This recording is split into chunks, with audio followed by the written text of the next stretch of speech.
Boa tarde para todo mundo. Eu falei com algumas pessoas. Muito gostoso, né? O retorno.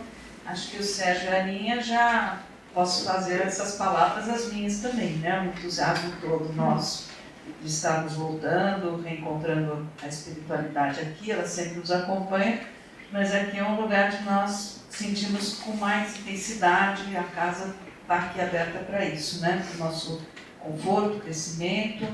Já vou colocar uma coisa a mais aqui, de quem não fez o curso, e para as pessoas que são novas aqui, nós temos um curso de espiritismo, né? Ligado à mediunidade. É um curso de 3 anos básicos com 4º ano prático. E é um curso muito interessante, parece muito tempo, mas não é, porque são só 2 horas semanais. Então, é muito interessante quem quiser conhecer um pouco mais a doutrina, que nós sabemos que é baseada no conhecimento e no estudo. Então, e fica também para a turma da velha guarda, que se quiser fazer uma reciclagem, tem o 3º ano que pode participar. Bom, agora vamos para a nossa lição, modo de fazer.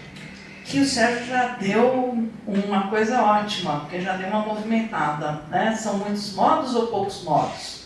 Então vamos analisar aqui essa lição, que é tirada do livro Fonte Viva, que é um livro que é ditado pelo Espírito Emmanuel e a psicografia do Chico Xavier.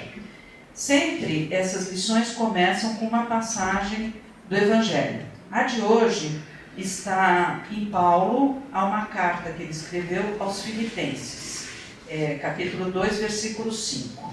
E é assim: de sorte que haja em vós o mesmo sentimento que houve também em Cristo Jesus.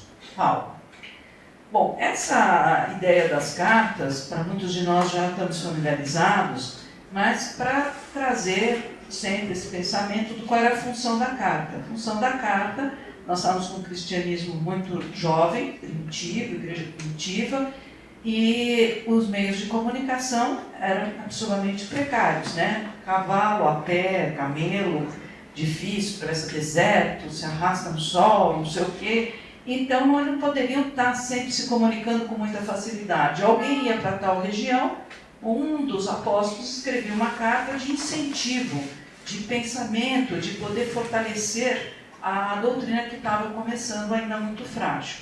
E então Paulo escreve essa carta e o teor dela principal é que todos persistam no mesmo caminho e buscam o mesmo fim. E voltando a recomendar a seus amigos a concórdia, a paz e a alegria. Eu acho bonito quando eles citam a alegria, né? Alegria é algo que, quando a gente lê os evangelhos e com outro olhar, a gente percebe como Jesus trazia isso como algo importante, que é a alegria, fazer o que o Deus Pai deseja a nós, que sejamos realizados, que sejamos alegres, que sejamos felizes. É um caminho com muitas opções. Concordo, Sérgio, é muita opção do que fazer, mas se a gente pensar por outro lado, com o livre-arbítrio, nós temos que ter em mente que sim, né? Tudo nós podemos fazer. Paulo até tem uma frase assim, né? Tudo eu posso, tudo, mas nem tudo me é lícito. Então a gente sabe que as escolhas são escolhas que nós fazemos.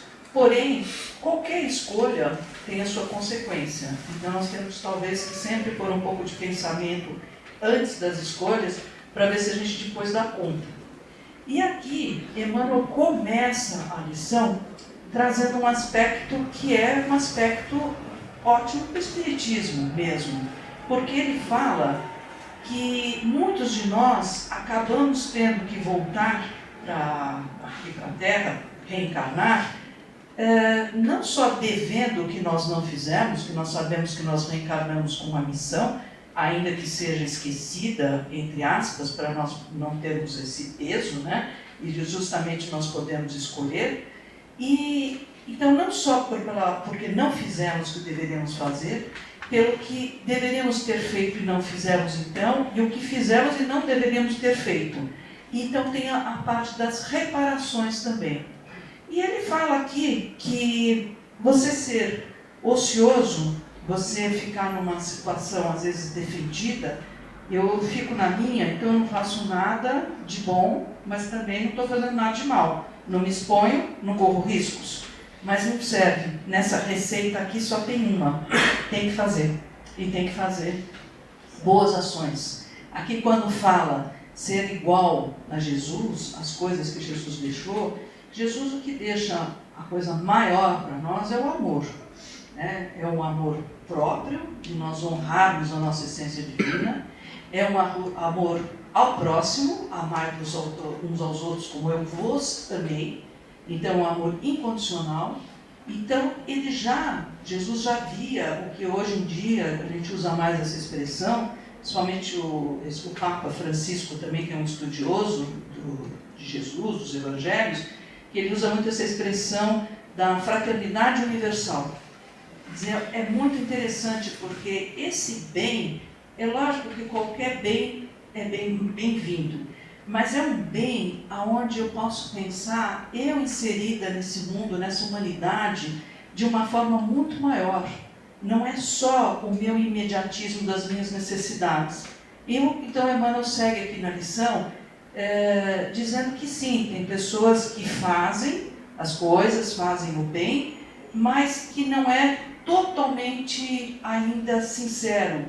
Às vezes pensa que vou fazer isso que é muito bom, e quem sabe eu vou ter aquilo que eu estou desejando.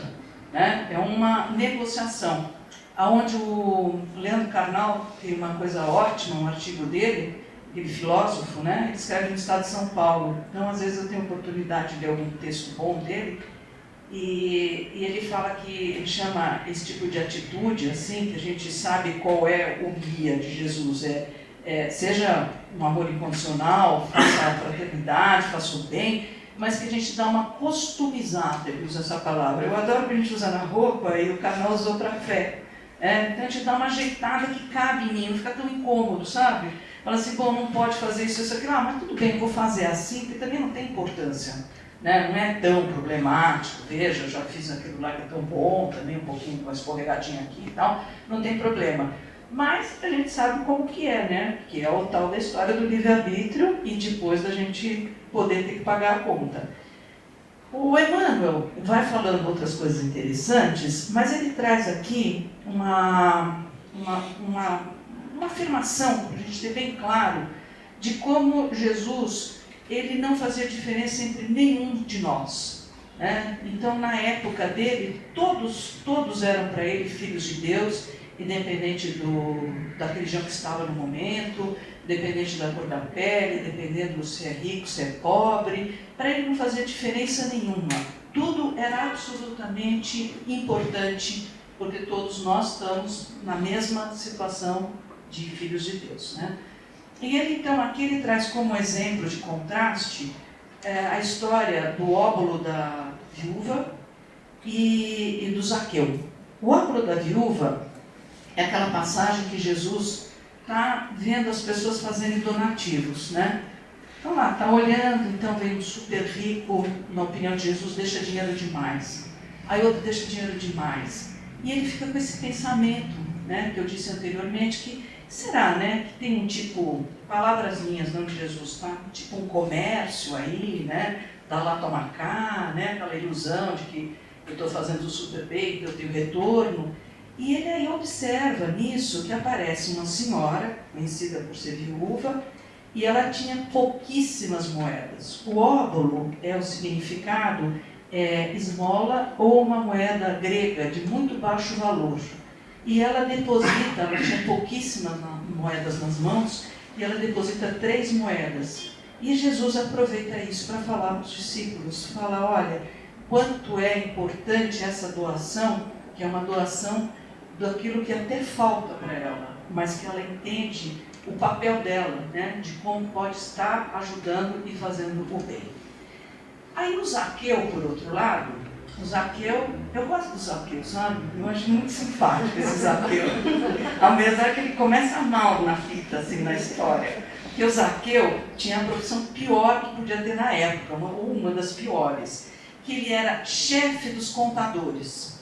Então ele mexia com os dinheiros, né, na época, porque tinha dinheiro romano, dinheiro grego, dinheiro, tarará, E ele, de fato, acabava trabalhando para os romanos, né? Então, ele não era bem-vindo, porque esse dinheiro coletado das pessoas que eram originárias da terra iam parar com os romanos, né? Era um dízimo, né? Tinha que pagar.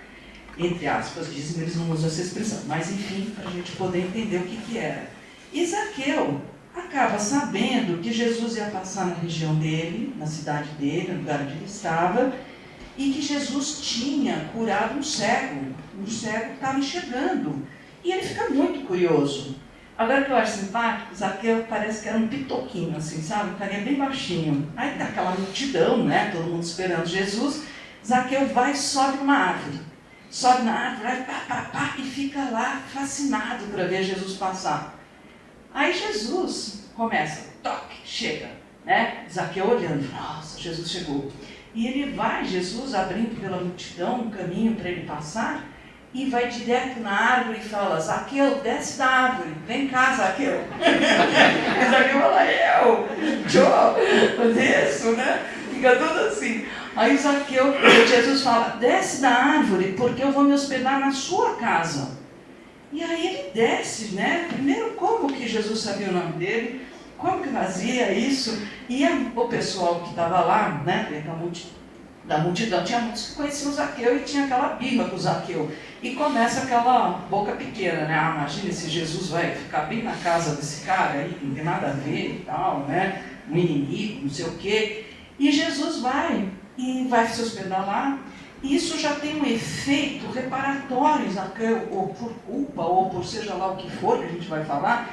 Zaqueu já fala, olha Jesus, eu não fui uma pessoa super 100% com os outros, eu tirei muito dinheiro dos pobres, eu vou me reparar, eu vou dar metade da minha fortuna para os pobres. E aquele que eu prejudiquei demais, eu dou mais ainda do que a metade.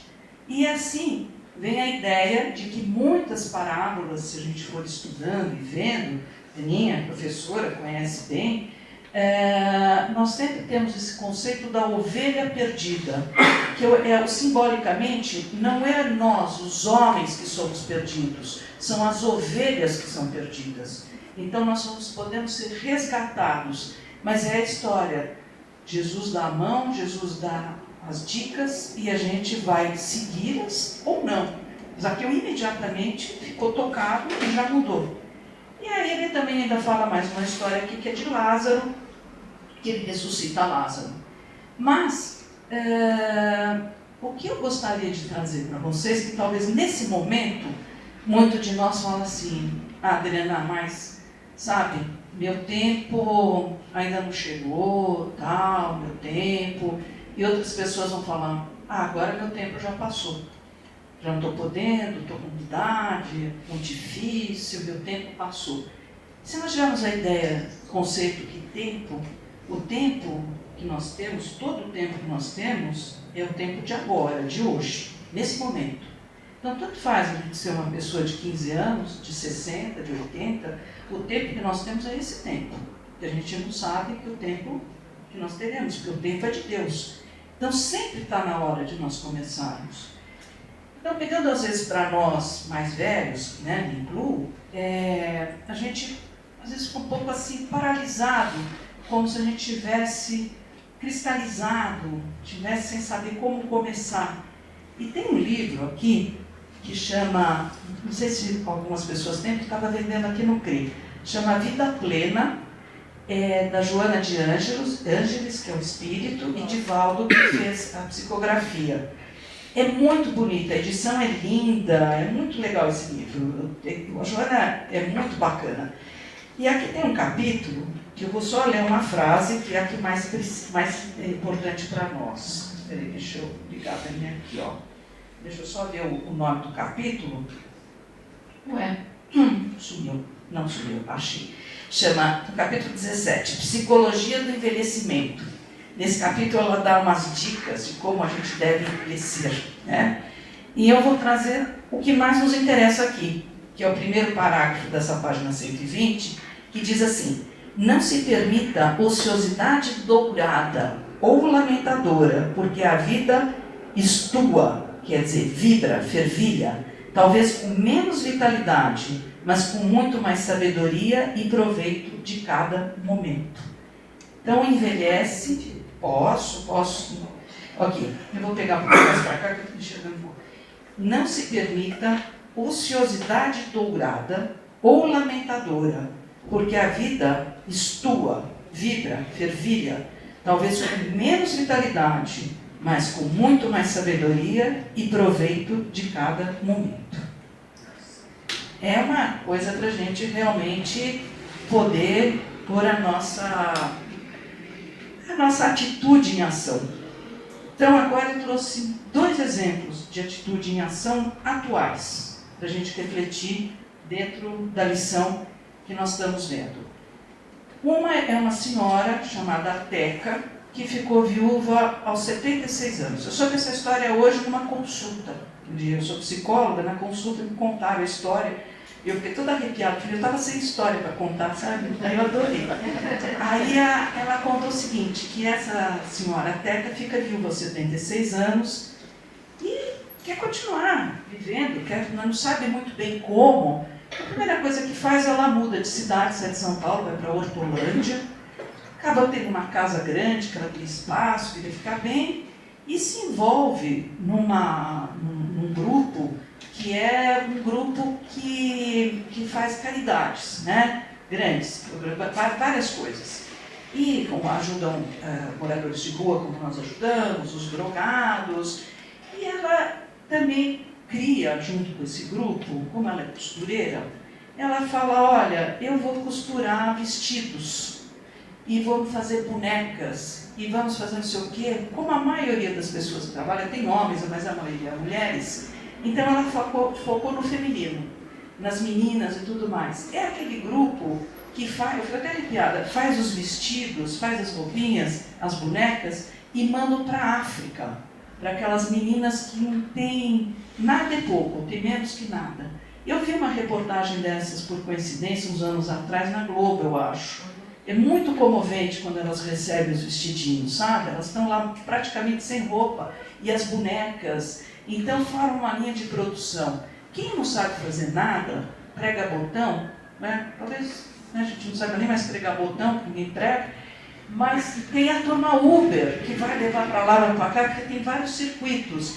E ela sai, compra os tecidos, programa, faz os cortes, ajuda a costurar, ensina. Então ela movimenta uma coisa tão maravilhosa que ela está dentro dela. Eu vou chamar de ONG, vocês me desculpem, porque tem vários nomes, de repente não é a ONG, do Alok. O Alok está envolvido nesse projeto. E o Alok é um cara que foi lá fazer poços de água para essa comunidade, para essas comunidades e tal.